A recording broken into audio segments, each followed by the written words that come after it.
Savita and welcome back to my channel travel my वे।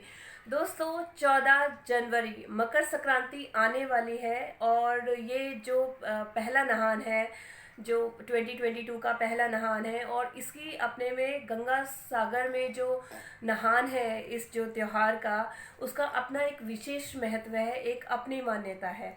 तो दोस्तों इस वीडियो में मैं लेकर आई हूँ कि जो आप श्री गंगा सागर में अगर आप स्नान करने के लिए जा रहे हैं 14 जनवरी के दिन, मकर संक्रांति के दिन, तो उसके क्या विशेष महत्व है और गंगा सागर पे जो धार्मिक जो जगह है उसका अपना क्या महत्व है। तो आइए दोस्तों शुरू करते हैं वीडियो कि गंगा सागर में स्नान का क्या महत्व है, मकर संक्रांति के दिन वहाँ पे दान पुण्य करने का क्या महत्व है।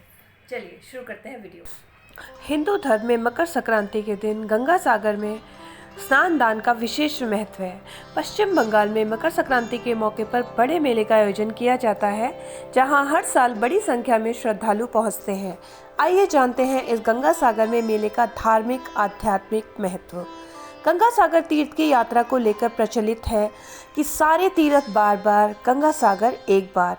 इसके पीछे की मान्यता है कि श्रद्धालु को सभी तीर्थों की यात्रा से जो पुण्य फल प्राप्त होता है वह सिर्फ गंगा सागर की तीर्थ यात्रा में एक बार ही प्राप्त हो जाता है।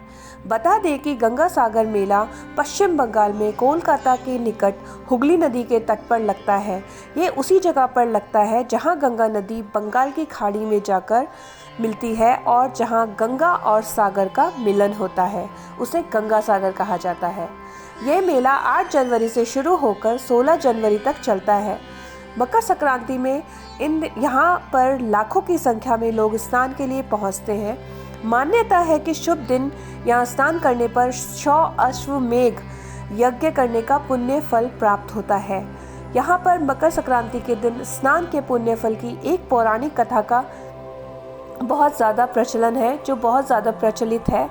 मान्यता है कि गंगा शिव की जटा से निकलकर पृथ्वी पर बहते हुए ऋषि कपिल मुनि के आश्रम में पहुंची थी। वह मकर संक्रांति का ही दिन था। गंगा सागर में कपिल मुनि का एक प्रसिद्ध मंदिर है, जिन्हें भगवान विष्णु का अवतार माना जाता है। कपिल मुनि के समय राजा सगर के अश्वमेघ यज्ञ करके यज्ञ के अश्व को स्वतंत्र छोड़ दिया। इसे लेकर मान्यता थी कि अश्व जिस राज्य में जाते थे वहाँ के राजा या व्यक्ति को राजा की अधीनता स्वीकार करनी पड़ती।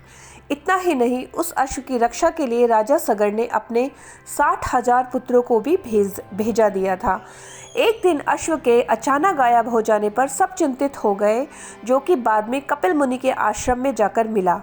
राजा के पुत्रों ने यहाँ जाकर कपिल मुनि को अपशब्द कह दिए, जिससे नाराज होकर कपिल मुनि ने अपने नेत्रों के तेज से उन सभी को 60,000 पुत्रों को भस्म कर दिया।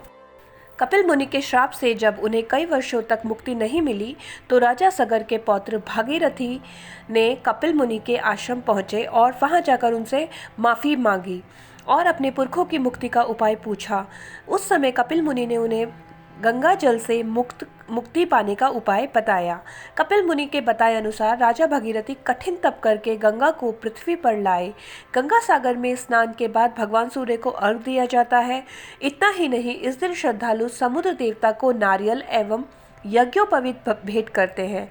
ऐसी मान्यता है कि मकर संक्रांति के दिन यहाँ स्नान करने से सभी मनोकामनाएं पूरी होती हैं और श्रद्धालु को मोक्ष की प्राप्ति होती है। तो दोस्तों ये था मकर संक्रांति के दिन गंगा सागर में स्नान करने का विशेष महत्व, और ये जो श्रद्धा है हम आप सबसे जुड़ी हुई है। तो मकर संक्रांति आने ही वाली है। अगर आप आना चाहते हैं तो आइए और अपनी श्रद्धा को और बढ़ाइए। और ऐसे ही ब्यूटीफुल वीडियोस के लिए, ऐसे ही इंफॉर्मेटिव वीडियोस के लिए please subscribe to our channel और बेल आइकन को प्रेस कर दीजिए, ताकि आपको ऐसे ही अच्छे अच्छे वीडियोस हम लाते रहें। दोस्तों प्लीज़ इसको लाइक कीजिए, शेयर कीजिए, सब्सक्राइब कीजिए, क्योंकि काफ़ी इंफॉर्मेटिव वीडियो है और सनातन धर्म को बढ़ावा देती है। Thank you so much. Bye bye, take care. हर हर गंगे।